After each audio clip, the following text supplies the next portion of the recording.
And actually, if the tweet went out properly or not. So I might tweet out again in a few minutes here. But it did something weird with, like, usually it records and then it didn't really show up very well.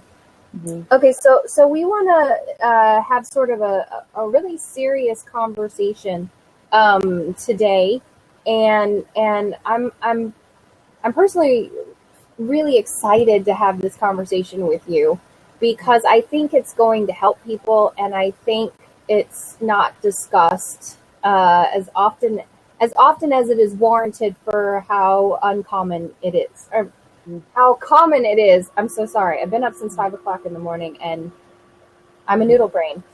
Mm-hmm. So it should definitely be talked about more, given how common it is. And so I feel like this is going to be a really good conversation. The other thing to point out here is, so Rose and I are friends, and we've never really had this conversation.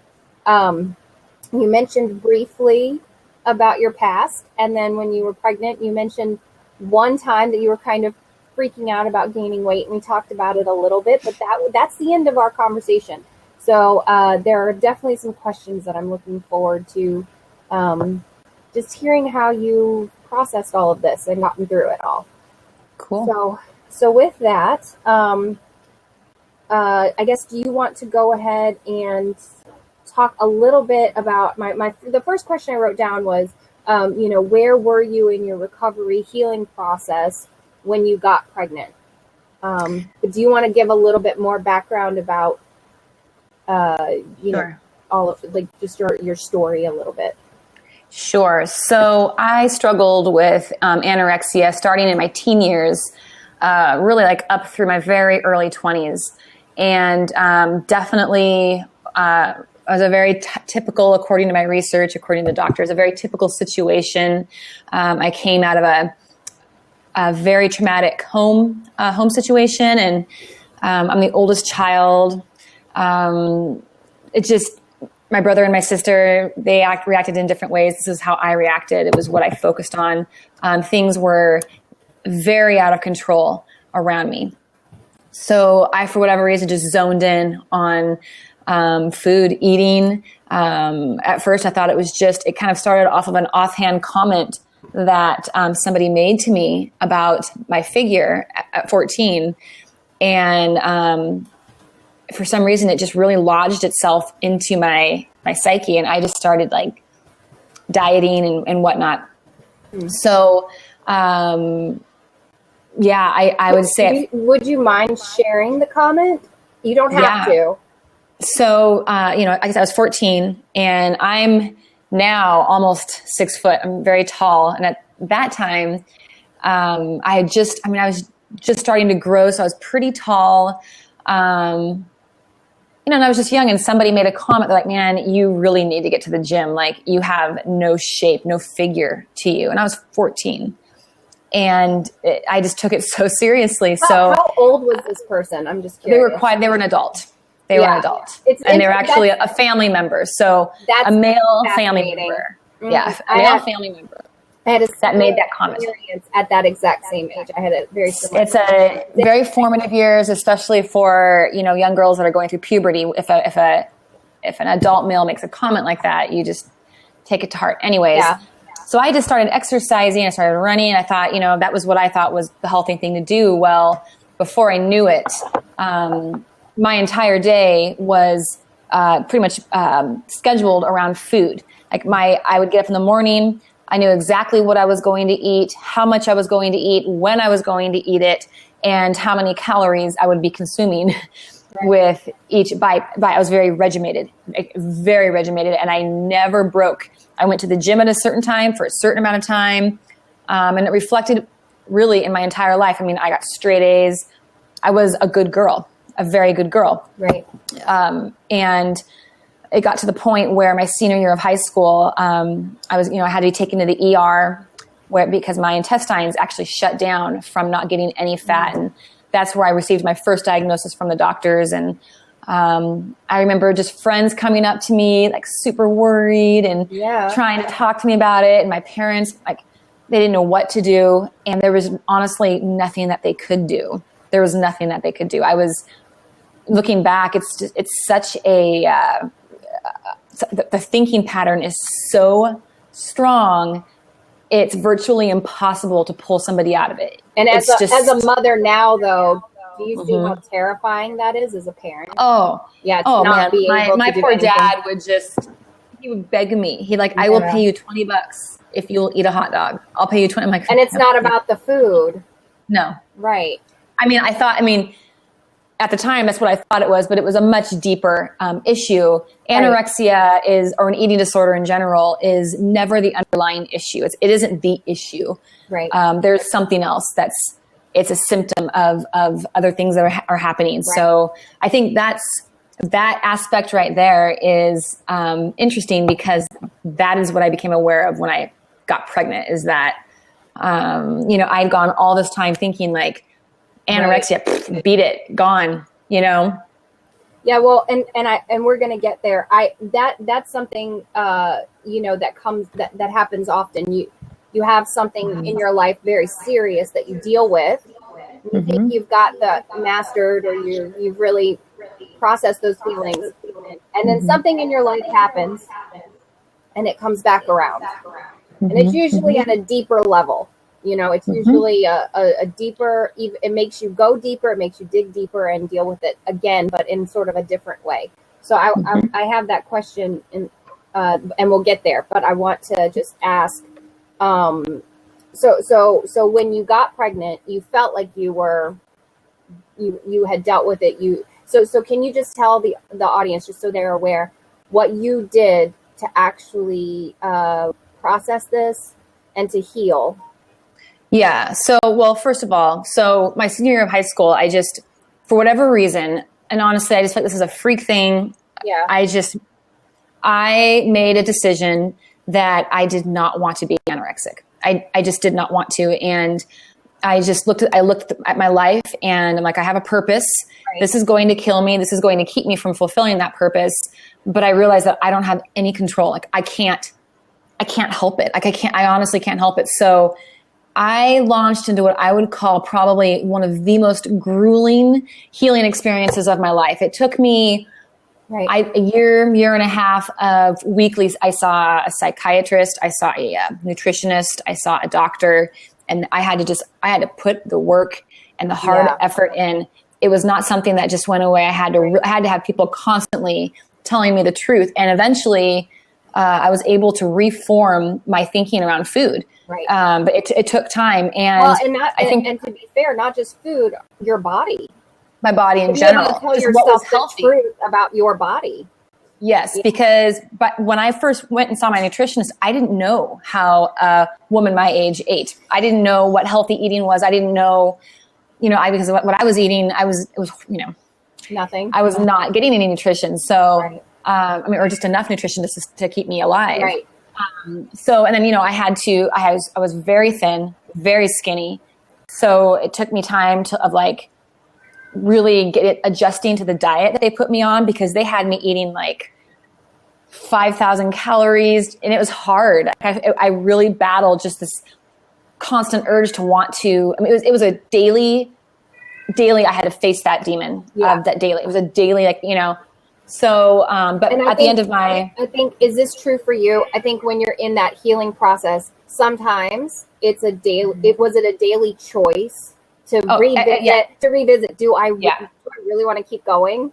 Yeah, it's like with any addiction, with anything.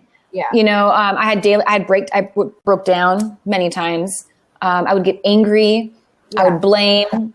I would feel incredibly just guilty and worthless, because I'm like, look at me. I have everything going for me. And here I am, there's people that have nothing, and I'm starving myself, and I'm I really battled that. But like I said, I think that people in today's age want a fast fix. And if you want to really address something and heal from something, it's probably going to take some time and some hard work. And it's that process, that A to B process that solidified. So I went away to college. That was a huge thing for me. It's just being in a dorm around a bunch of other women. Interestingly enough, I had the opportunity to share my story a couple of times, and every time I would have women come and find me afterwards that I had no idea, struggling with eating disorders.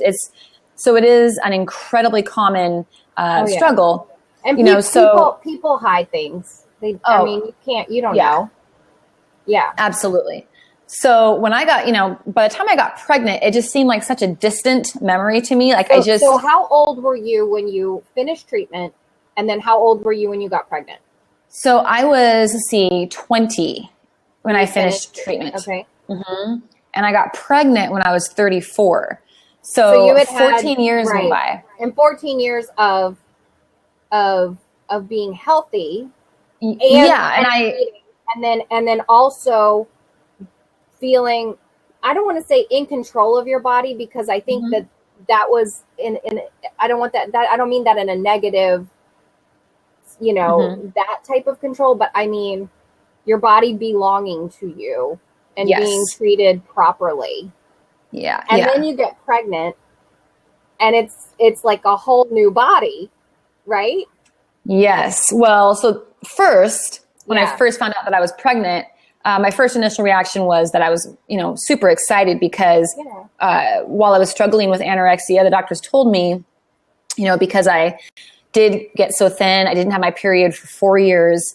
They're like, there's a good chance you might not be able to have kids. Like, there's no way of telling until you try, but there's a good chance. So I carried that around with me in the back of my mind, kind of oh man, So when I got pregnant, it was definitely like a, whoa, yay at first. And then it was just crazy. All of a sudden I just felt almost like a dark, like a veil being put over me. And I felt that same panic and anxiety that I would have towards food, with anorexia. It just came over me and I panicked, really panicked as I started getting online. I started researching everything. And there's not a whole lot of positive information when it comes to body image during pregnancy. You read a lot of things.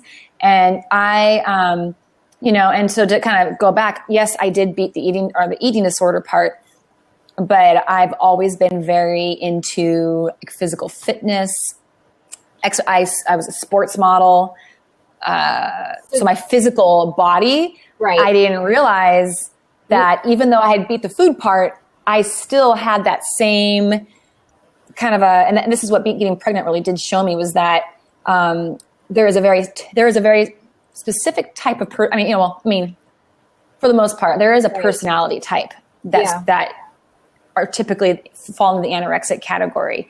They're usually very hyper focused, very kind of perfectionist driven, people pleasing driven, obsessive somewhat. Let me jump because I know you don't want to insult anyone. And I want to just jump in and say that my mom had an eating disorder and you're describing her to a T. So it's not just you.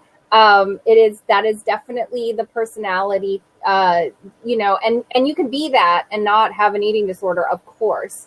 But those are not negative. Those are actually very strong. Those are great things. They're very strong traits. As long as to be able to hyper focus and disciplined, they're very disciplined. Yep, that was my mom. And so I think that that is not something to apologize for or be ashamed of. That is a personality type. Oh yeah, no, absolutely. The problem is that when things in a person's life get out of control, there's a tendency to want to hyper focus on controlling something. Yes. Whatever it is. And so I felt my life all of a sudden getting out of control. Yes. And I think pregnancy will do that to you. Yes. Sure. I started to freak out about it. And it was, I felt so ashamed. How can you be, and kind of disappointed because I was like, where did this come from? Like, I thought I was over this. I thought this was like behind me. Where is this coming from? So this is what I was talking about earlier. Something happens and it brings those same things up at a deeper level, and it makes you really re-examine, what's going on in my head. What are my feelings really about? And and you share as much as you feel comfortable sharing, but I'm just curious, how long were you in panic mode? Then what was the key for you realizing what the underlying issue was? And then how long did it take for that to really sink in so that you could have a healthy pregnancy, basically? Sure. So unfortunately, I battled this for about 6-7 months. And during that 6 or 7 months, and I had no idea. Yeah. Well, I didn't tell anybody. Now I feel terrible. I wish I had known. Well, and being the obsessive compulsive that I am, I was online. I read everything. I researched everything. I was kind of coming up with, if I walk 3 miles every day and I'll get the bear and I'll only gain. So I was starting to do that same pattern of right.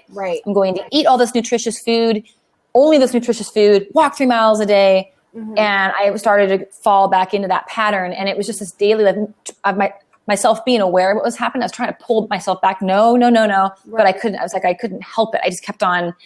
Every day was the first thing on my mind. Okay, And I finally got to a point where, because I'm so tall, right, I didn't really start showing until about 6 months. And all of a sudden, you were itty bitty. All of a sudden, it was like, boom, it just came. And that's when I really freaked out because I was like, what's happening? And now let me just stop, because I know that you saw a nutritionist. Were you seeing a nutritionist the entire time?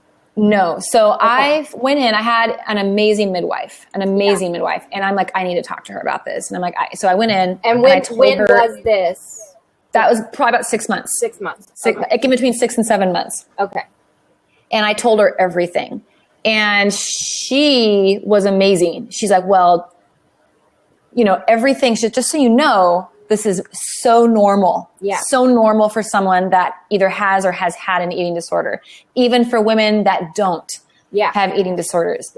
This is a struggle. And she's like, and she goes, and because she'd spent some time with me, and she's like, she's the one that really, I think, made the suggestion where I took a step back and I was like, okay, and I kind of turned around and looked at my life and the way that I had been behaving. She's like, just working with you, I can see these traits in you. You're very super focused, very driven. You take on way too much. Yep. I can see that anxiety in you. Like you want, and she's like, this might be something that you want to kind of just address and think about. So I went home and was talking with my husband about it. I'm like, okay.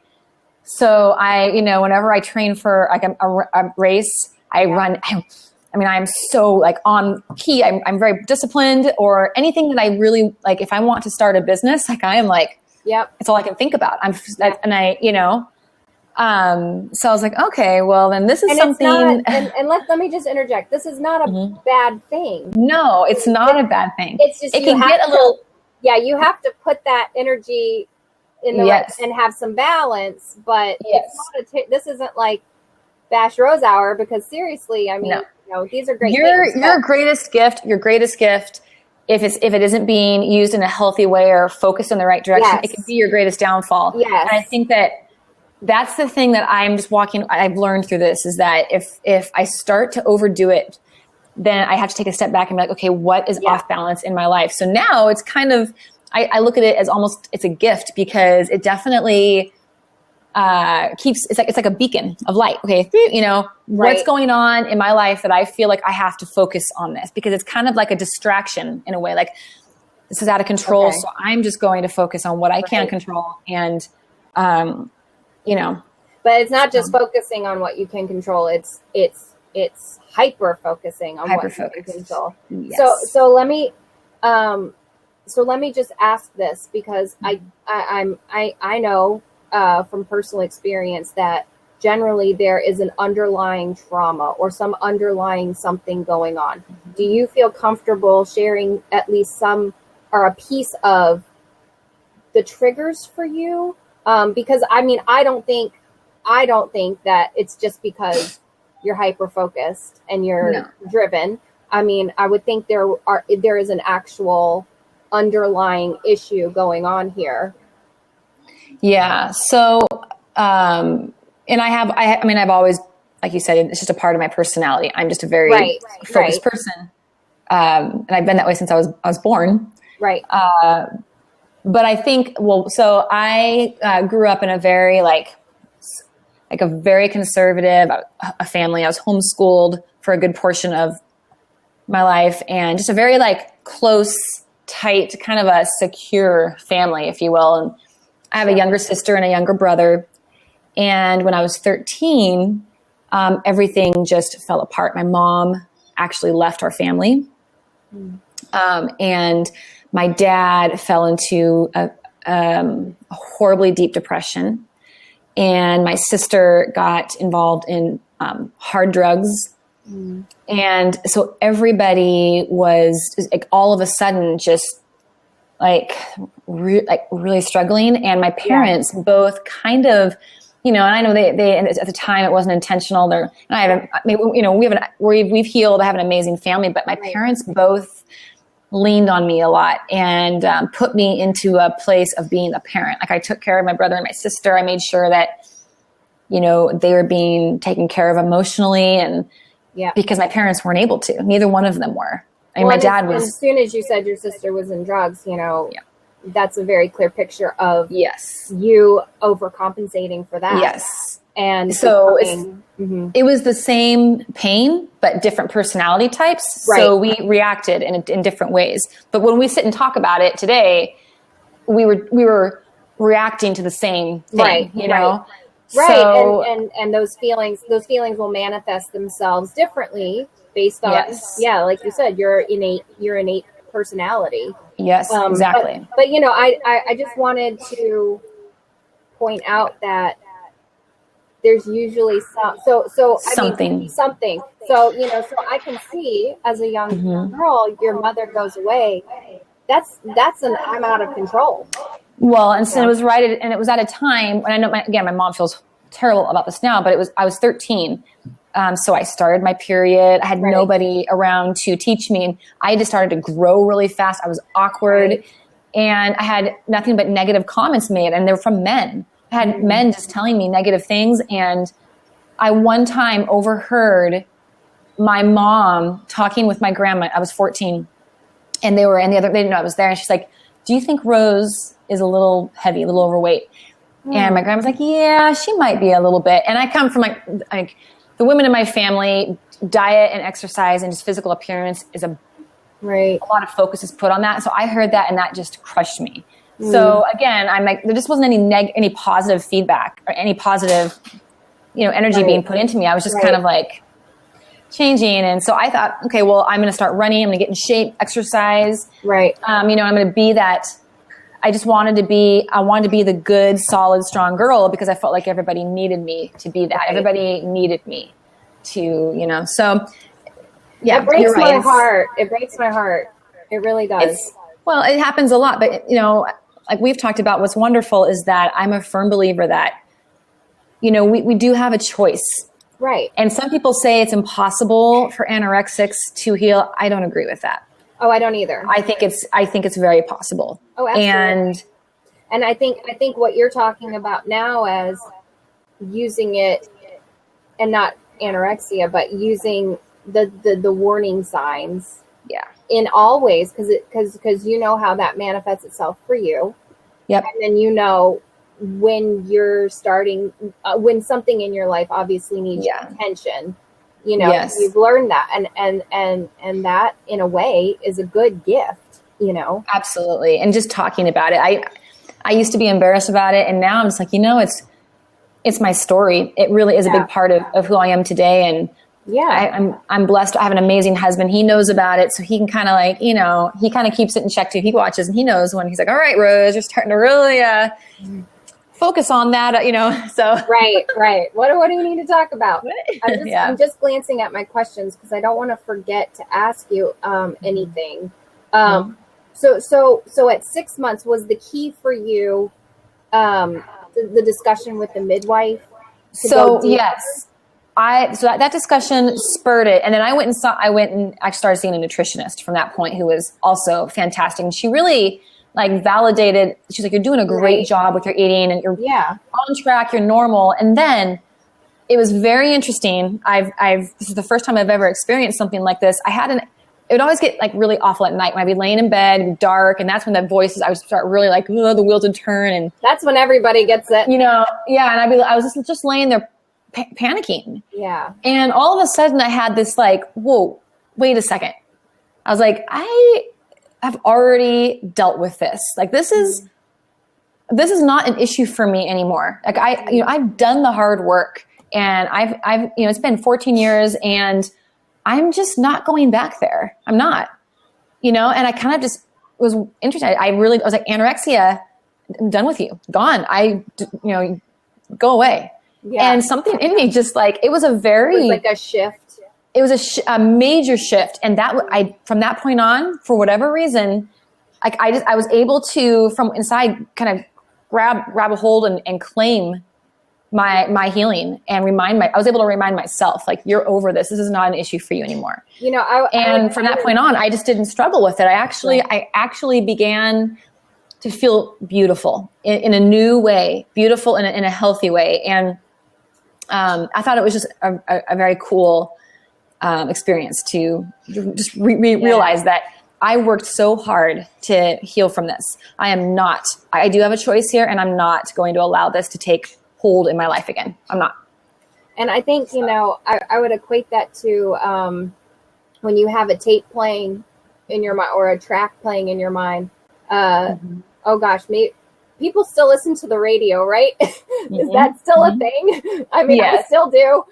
You change the radio station with the click of a button, or with the turn of a knob. You don't like what you're listening to, you change the radio station. And I think that's what happened for you. You changed your frequency. I did. It can happen just like that. For some odd reason, you can just change that frequency. But I think sometimes it has to happen at the right moment, and then in the right way, and then all of a sudden you don't ever get that radio station again. Yeah. Yeah. And I do, and it might. I mean, were you in a place where you were like so frustrated and fed up at that point? Like, were you just tired of it? Yeah. Honestly, I was tired of it. And I just remembered, again, that year and a half where I just worked my butt off. And I was like, I didn't do all of that for nothing. Right. And, yeah, no, I get it. I get it. I was just curious what like emotional state you were in when that frequency... Well, I think there was a new emotion with this one. That one was guilt, because my thoughts were, I'm pregnant. I have a healthy little boy growing inside of me that is depending on me, to take good care of myself and to be giving myself the nutrition that he needs. Yeah. So that really weighed heavy on me, because even though I do have the personality of someone with an eating disorder, I am, the flip side of that is I am I am someone that really cares about the people that I love. So I'm like, I can't do this to my baby. I just can't. I have to be a strong mom, Right. So that was a new motivation that I didn't have before. Oh yeah, absolutely. Huge motivation. Absolutely. Yeah. So did that kind of change your perception of being okay with gaining weight? You just went out. I'm not sure. Hold on. How about now? Can you hear me now? I can hear you now. Yes. Mm-hmm. So did that start to, like, at what point did you start accepting that you were gaining weight? Oh, immediately. And it was okay to gain weight because there was a human inside of you. Immediately. After that point. Right away. Yeah. From that point on, it was truly a relaxing and enjoyable experience. I would actually because you remember my belly just got all of a sudden huge. And now, can I just point out though, as huge as you were by the end, you were still like so small. You were smaller than I was. Let's see, at the end of your pregnancy, I think you were about where I was at, I don't know, 7 or 8 months. It was rough. I actually, when I found myself kind of missing my belly. So it just became such a part of me. And I thought that afterwards, I thought that I would because I didn't lose my weight right away. I actually, and everyone told me, oh, your weight will just come right off. You're just that was my next question. You're just going to lose. Yeah. And I 10 pounds I held on onto me until I think I got that 10 pounds. until my baby was about 10 months, 11 months.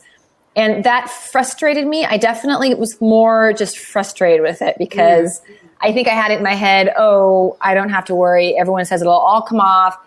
It'll be fine. And when it wouldn't go away, it just made me mad. I was like, what's going on here? You know? But it didn't feel the same as when I gotten pregnant. Right. So let's just examine, because what I wrote down was, after the baby, how are you able to give yourself space to have the extra fluff that we all have? And I call it fluff because, I don't consider myself overweight, but I definitely consider myself to have a little bit of fluff.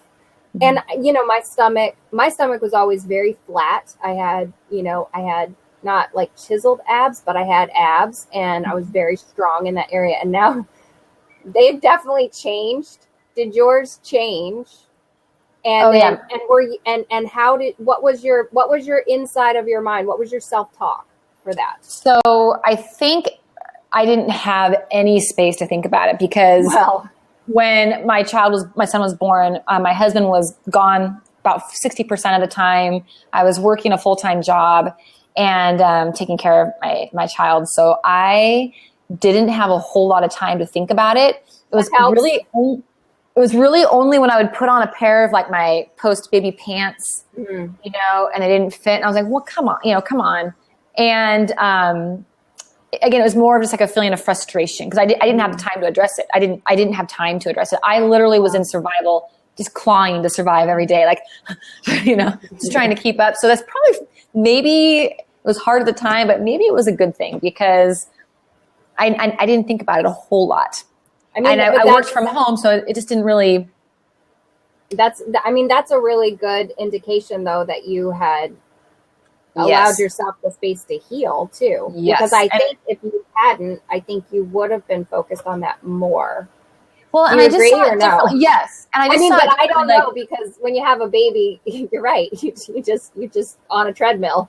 Well, and it was interesting because I breastfed, and I would watch my son and just how like cozy he was with like the little extra fluff there, and I realized, I'm like, moms, it's like it's a nurturing thing. And I also understood that I became so then I did become hyper focused on my son getting nutrition. That was like all I thought about, and I was kind of slightly obsessed. And so when my midwife told me, well, that 10 extra pounds, your body's hanging on to it because it's like a backstock of nutrition just in case for your baby. So I was like, oh, okay, that's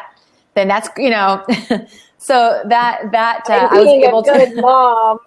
Yeah, and I was able to look at it differently. Like that's his, because I wanted it was so important to me that he was getting the proper nutrition. And again, I just, obsessed over it. I became very focused on him getting food. So I think I was able to let go of that and accept it. So. Well, that's really great. I just saw Alexis pop on. Yeah. So can I have a couple more questions written down, but I think you might have answered one of them. So let me just ask this, like feeling wise and mentally, what was the biggest challenge? And is there still a biggest challenge that you're facing now? Or is it just that you are, I see you, Alexis. Is it just, Alexis, do you want me to unlock the seat, the third seat? If you do, give me props. Okay, cool. So you mentioned that that you pay attention to when you're hyper focusing and if there's something else you're avoiding. Is that kind of your biggest challenge now? Or, is there, anyways, that's my question. Alexis is being very sweet. So yes, there were a couple of things that I did struggle with after giving birth. One was not being able to exercise. That is definitely an area that I have to watch myself because, I mean, even though it's healthy technically, right. I overdo it all the time. Yeah. So, you know, I'm a runner and a somewhat competitive runner. And I was just like, got to get back, I have to get back out and get back into shape. And what was really hard for me is that, my body was different, completely different. So I had to start over from scratch, completely start over. So that was really hard. And I became a little overly focused on that. In fact, I ran a pretty, kind of a gnarly relay about exactly a year later. And I knew afterwards, I was like, you should not have, like, I was like, it was too much. You pushed yourself way too hard. And so I was able to step away from that and kind of like, all right, back it off a little bit, show yourself some grace. I quit my job, which was a huge thing for me. That was incredibly hard for me to let go. Yeah. So I would say that having a baby with my personality, with my wanting to control and to just like really plow forward and move through all the obstacles and just get things done. Yeah. Having a baby has at first forced me to slow down, forced me to let go of things, forced me to show myself some grace physically, emotionally, everything. And then I found once I was in the space, I actually really enjoy it. Like I enjoy slowing down a little bit. I enjoy the time I have. I enjoy being a mom. I enjoy not focusing so much on keeping things out on the outside perfect, Right. And so I'm grateful for that. I feel, yes, I still do probably run too much and I probably don't sleep enough. And I know I don't. And I know there's things, I probably don't need to spend so much time on Google looking up, but I can definitely, it definitely like initiated a major shift in me. Becoming a mom initiated a shift that I just don't feel like the food thing will ever be an issue for me. I don't. Right. So your challenge now is just trying to make sure that you're exercising a healthy amount versus an excessive amount. Yes, balance. Okay, and so for people out there who are, maybe where you were, maybe it's somebody with an eating disorder who's trying to get pregnant, or a past eating disorder who's trying to get pregnant, and they're worried. How do you embrace the lack of control that you have in pregnancy? In my experience, in a way, it's a little bit like being taken hostage by your body. And I don't mean that as like a traumatic thing. I just mean you're along for the ride. You're just along for the ride. You're doing the best you can, but your body, what worked once for your body doesn't work now. And, at least for me, like with nausea, different things, once upon a time, you knew what to do when you felt that way. And when you're pregnant, you have to respond completely differently than you once did. And it's just different. And, and then the signals that you get, even when you have to poop, for me, it was like, if you started feeling extra pain, then it was like, oh, I have to go poop. It's just all these things you have to relearn that you're not in control of. So that's what I mean by like, taken hostage is you're on this journey for 40 weeks and you just have to roll with it. How do you embrace that? Well, I think first, if there is somebody listening that is struggling with an eating disorder right now, I just want to say, just first of all, like, show yourself some grace. You can, I don't care how trapped you feel or how hopeless it seems or how impossible it seems, you can heal from it. You can actually like look at it in your rearview mirror and be like, bye-bye. Like you can. I don't care what anyone says to you. At the worst of my sickness, I was like, I'm almost 6 foot. I was less than 100 pounds. I had like 5% body fat. And the doctors told my parents, she's like the worst case we've ever seen. She probably will not kick this. And I did. I did get through it. So I just wanted to tell you there's hope. Don't give in. You can do it.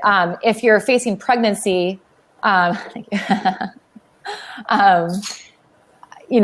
think we're good at this. People, again, this personality type, take a step back and literally like make a list of everything that's going on right now. Your hormones are changing.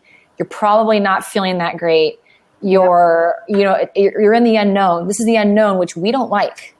We like to, so you are dealing with the unknown. There's all kinds of things that could happen to you.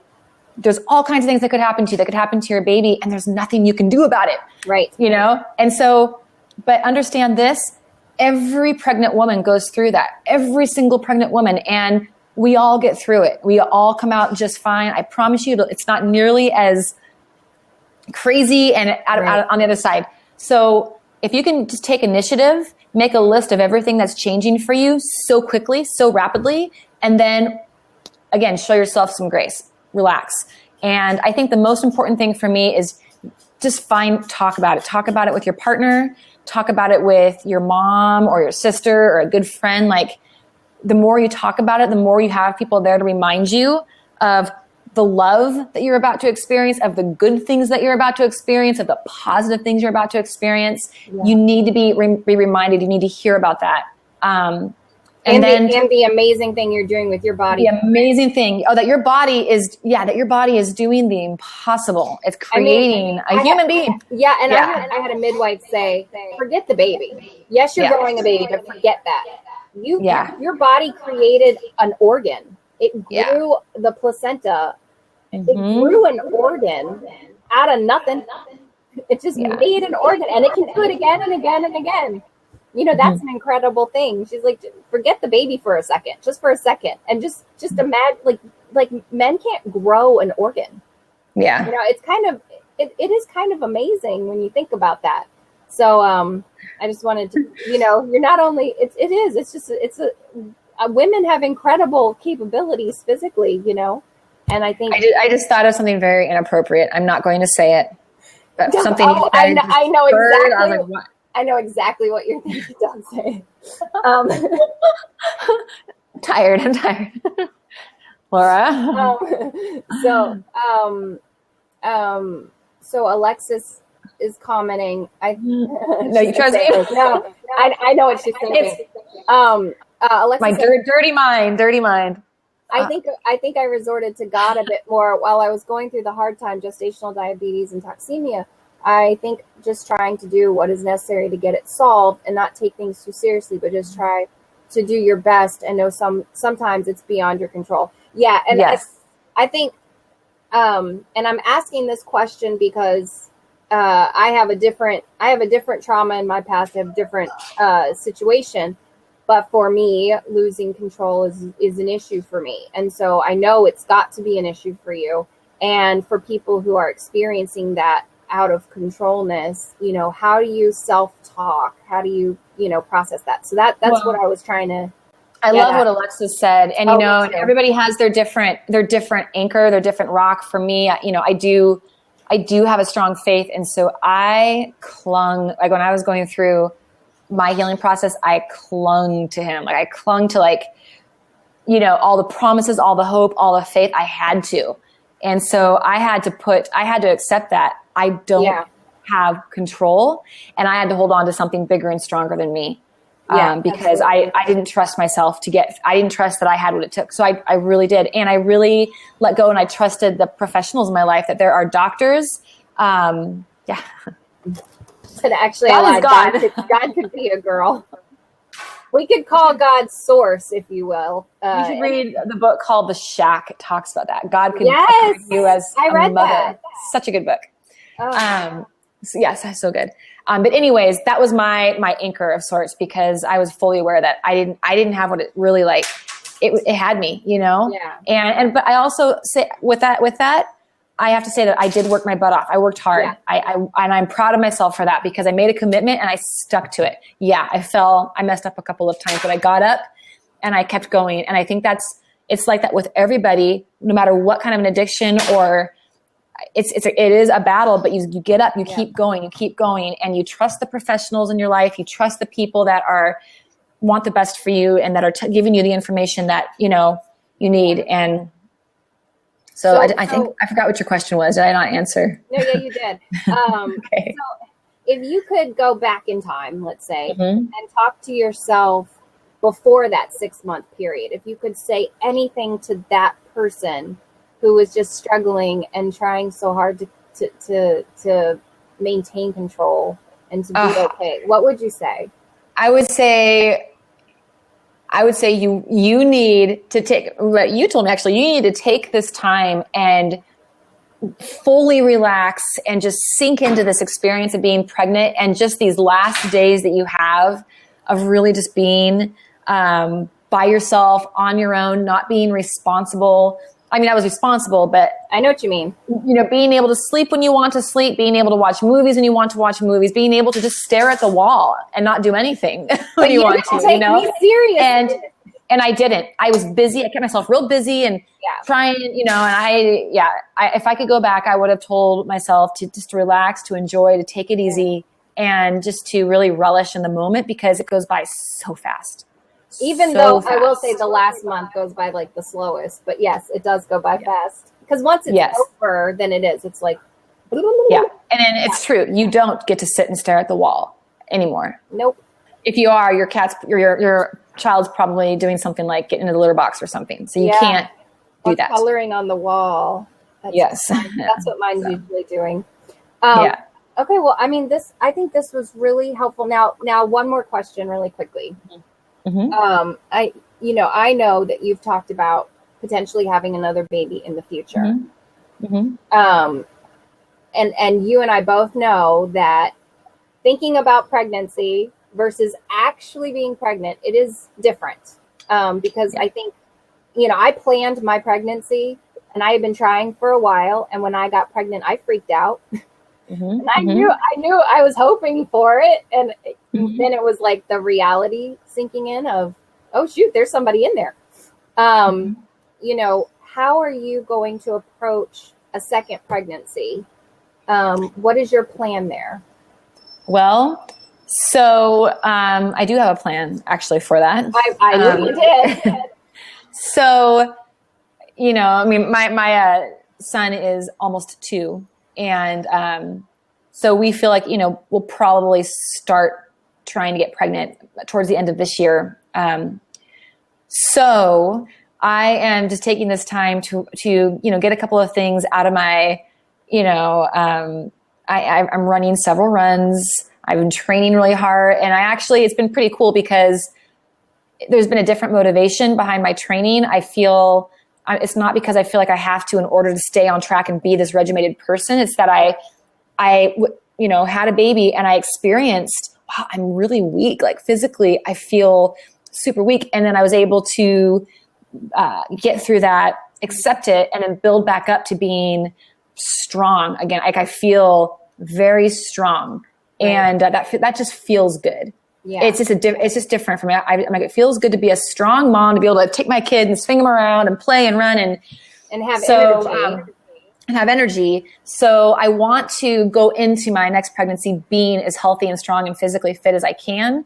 And I'm aware that I very well probably might panic again but I expect it and I know what to do, and my husband knows, my midwife knows, my mom knows. So I have people there to remind me, remember the last time, what happened. And this time I'm going into it knowing just, I kind of know what to expect. Whereas before it was just I had no idea what to expect. So there's some form of, and every pregnancy is different, but there's some form of familiarity. If I do freak out, I'm absolutely fine with talking completely honestly with my husband and just let them know. And, one step at a time, but I can't say, I guess I can't say I'll never, I think it will always be something that I need to just okay, slow down, hold on. And I'm at peace with that. That's okay.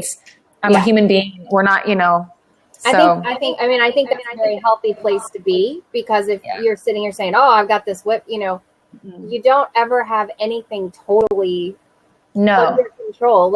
You deal with it as it comes. There are waves to healing. Yes. There are waves to processing trauma. And as it comes, as it gets deeper, you have to deal with it at that time as it goes deeper. and redo and reprocess, and I think it gets Yeah. quicker. I think it gets quicker every time a new wave. Well, and you have things to draw on. Yes. And you just said it, for me, the trauma, was that everything in my life fell apart at such a young age, and I had no control over it, and it deeply devastated me.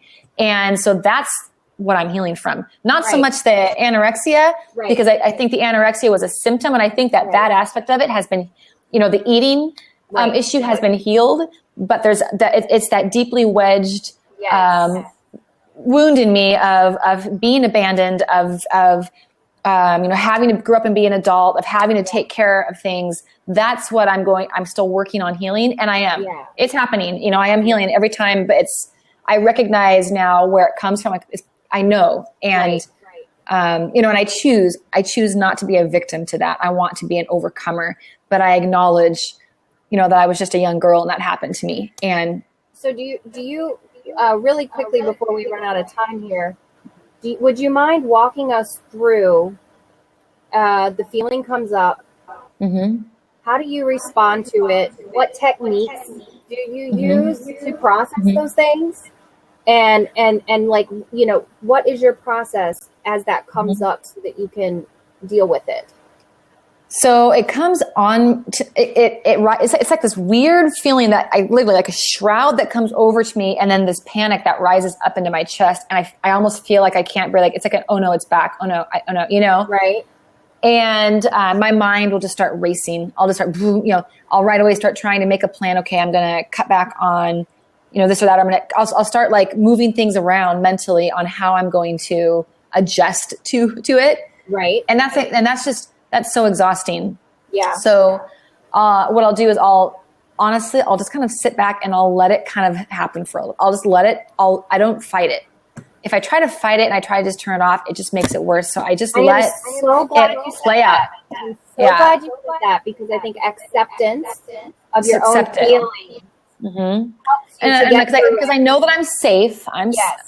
It's okay to be feeling these things. It's okay to be panicking. It's okay to be afraid. It's okay to, want to go out and run 10 miles. I'm not going to, but it's okay. And then I let it kind of, and I've noticed that as I let it absorb, it will start to like lessen in severity.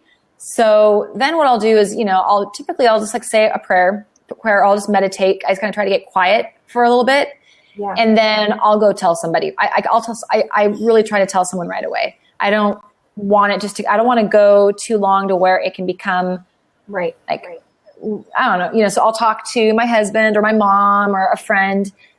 And then once they know, it's just great because they'll hold me accountable to move forward and work through it. And I find the more I do it, the more often it happens, it just becomes a lot easier and it goes away a lot quicker. I just need reminders sometimes, people that have, but remember, and I'm like, oh yeah, you're right. That's, and I'm not ashamed of that. There's no shame in leaning on, or, having, that's what we're for. Nobody's meant to be the solo soldier in, island. You need people to just, what I'm grateful for is that because I've been through this, other men and women that struggle with eating disorders, like I can look them in the eye and be like, listen, I know what you're going through. Yeah. It's not I can imagine that's really hard. It's like, no, I know it's hard. I've been there. Yeah. And I'm here to tell you that you can heal from this. You can get through it. It does not have to rule your life. And that's powerful. Yeah. It's a tool. It's no longer, my attacker. It's a tool that I have. Yeah. So that makes sense. No, yeah, I love everything you just said. I love it because I think that's something that is the hardest, is that acceptance. Because your initial reaction, I think, when you're just starting to deal with things, is to push away, to go, oh no, that's ugly. I don't want to look at that. I don't want to feel, and then you fight it, and that fighting, I think, just amplifies it. But when you sit and you go, I feel like this, whatever this is. And that's okay. I'm allowed to feel this way. I accept that I feel this way, and just like kind of allow it to just get in you. And then, you feel it just go. You can feel that release. So I love that you said that. And I love that, taking it from an attacker to a tool. Because what a powerful language that is. Absolutely. And I would like to say that I'm very proud of you. Thank you. You may need to remind me here in a year or so. Like, remember.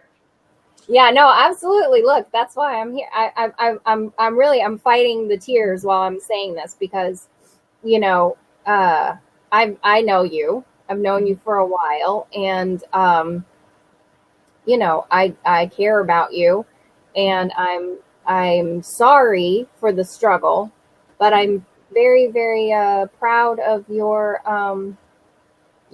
journey and your strength. Do you have a baby? No, my cat just randomly bit my knee. I'm like, what the heck? I'm sorry. I'm very proud of your journey and your strength. Thank you. And I think the strength of you to be vulnerable and to be honest. And I thank you for sharing all of this. And, you know, and just, Alexis agrees. Just for sharing this story with us, because like I said, this is such a common thing. And you know, I think you're going to do a lot of good here.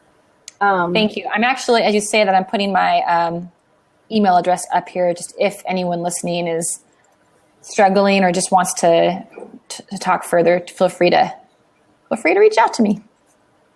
Well, I just, you know, when the day comes of second pregnancy, and in between, obviously, you know, I am here always. And, you know, and I just think you've done a beautiful job.